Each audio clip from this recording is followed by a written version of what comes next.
Words. Words break reality into pieces, creating illusions of isolated things out of an actual singularity.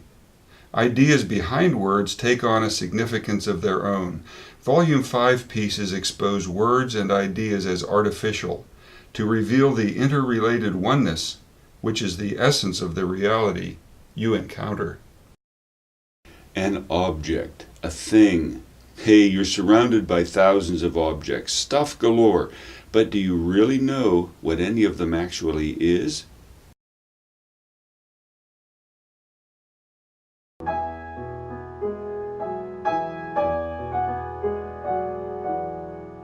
The essence of reality explores how the psyche which you are creates the reality you encounter.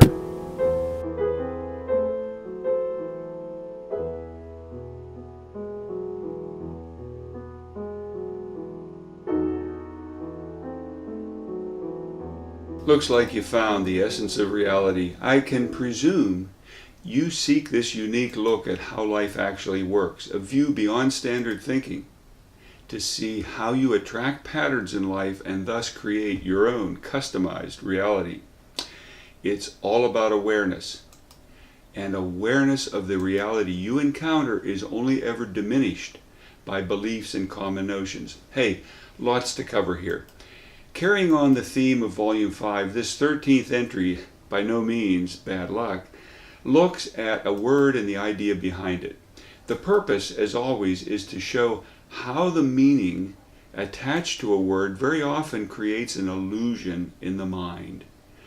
Of course, words are necessary to communicate, but it's very helpful to recognize their limitations and therein recognize that language is only a crude descriptor of reality.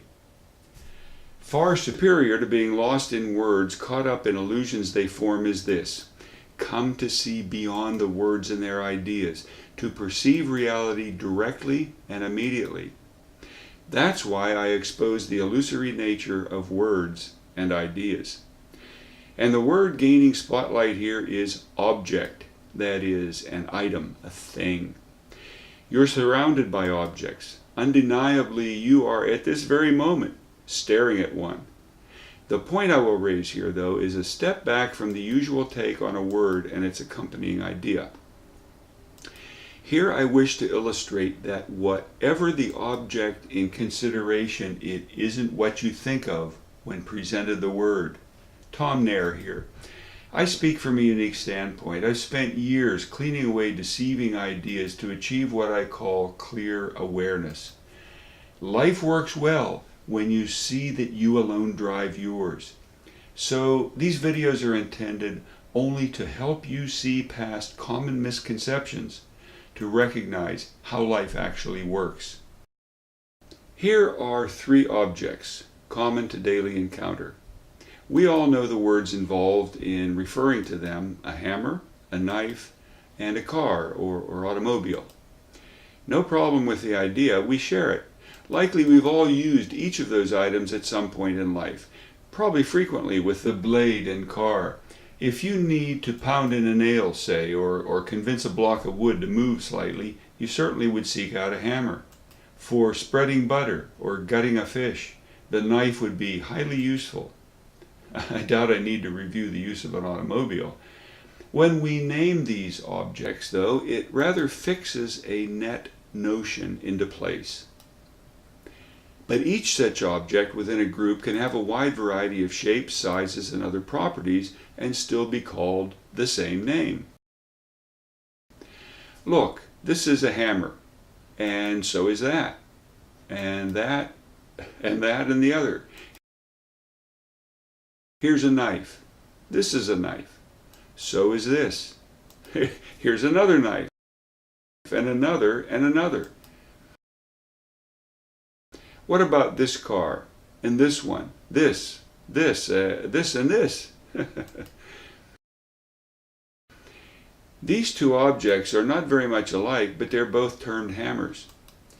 Here's another object, a shaped rock used by our ancestors over 1 million years ago to hammer things. Is it a hammer? Look at these 2 items. They're very similar, but yet one of them isn't a knife. Isn't that a bit strange? Look at this variety of production models of automobile. But this isn't a car. It's called a truck. What if you took one object and did this? Is it now still a car? Objects, you see, aren't fixed items, but they become fixed in the mind, used to classifying them, putting the idea into a static pigeonhole of understanding. Consider this too. If someone takes this hammer and clonks another person on the head, does the object change from being a hammer to being something else with another name? A weapon, a bludgeon. If you use the hammer to pry open a box, does it suddenly become a lever? Or should you still call it a hammer? Well, in reality, in actuality, what you call it is determined by convention, not by logic. Words, you see, are invented at some point, instilled with some meaning by convention. Then they shift in value and meaning through time as people use them. Consider the word awful as opposed to awesome. Both derive from the word awe, that meant fear and dread, terror, which included a reverential fear in regard to the magnificence of the god at that time, say before the 16th century. By the 1600s, it took on a usage of solemn wonder, tinged with fear, a grand vista, for example, or a powerful storm. Back then, in the 1600s, awful and awesome were basically synonyms. But by the 1800s, early on, the word awful had shifted negative, referring by then to something exceedingly bad, horrible. The point? Use of words, the meaning of words inevitably shift through time. Another example, how about meat?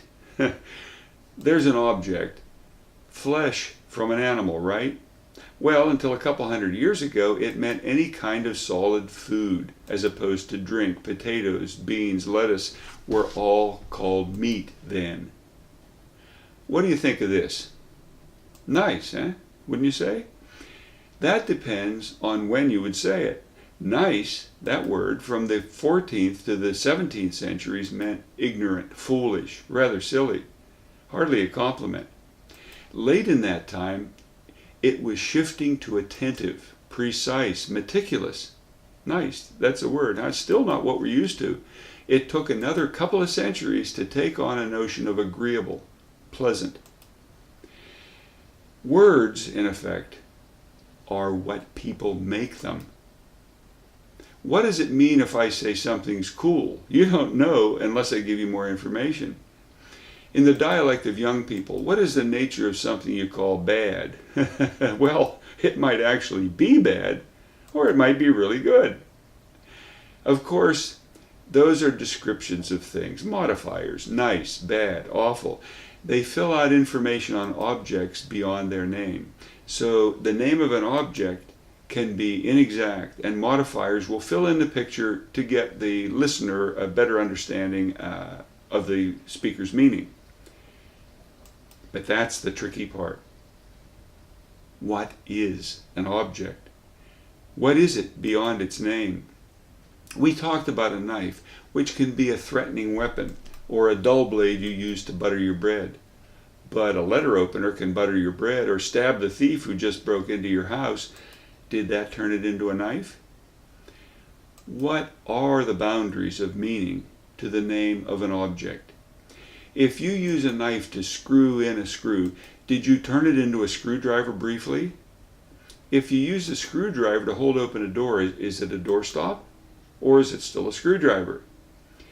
If you put a chair there, replacing the screwdriver to hold open the door, did you magically transform the chair into a pseudo screwdriver used as a doorstop?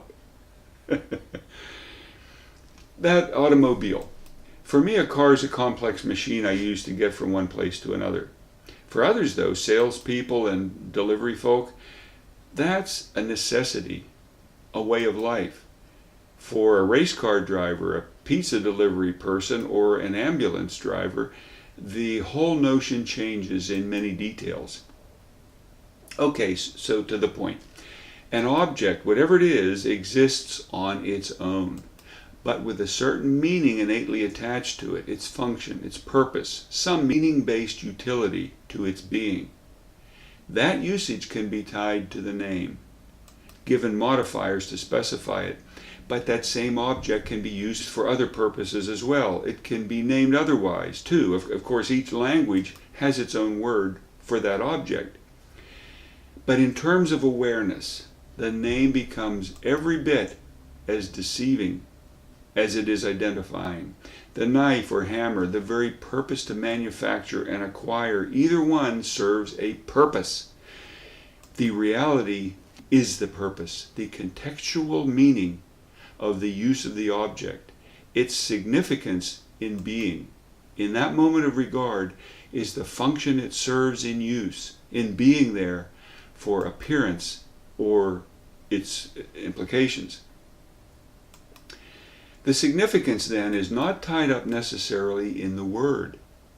All things you see around you have an intrinsic value, but the object itself in terms of function and use can be much different in the process of living than the designated word implies. There, in life, the whole, the total sum of all things, that's what determines the significance of an object.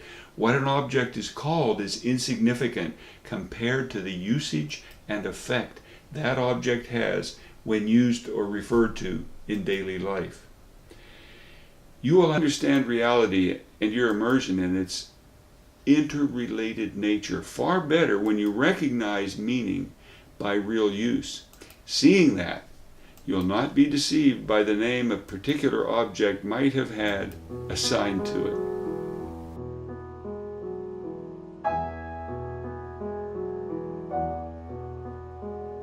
The purpose is to show how the meaning attached to a word very often creates an illusion in the mind. Objects, you see, aren't fixed items, but they become fixed in the mind, used to classifying them, putting the idea into a static pigeonhole of understanding. Language is only a crude descriptor of reality. Come to see beyond the words and their ideas, to perceive reality directly and immediately. You'll understand reality and your immersion in its interrelated nature far better when you recognize meaning by real use. Seeing that, you'll not be deceived by the name a particular object might have had assigned to it.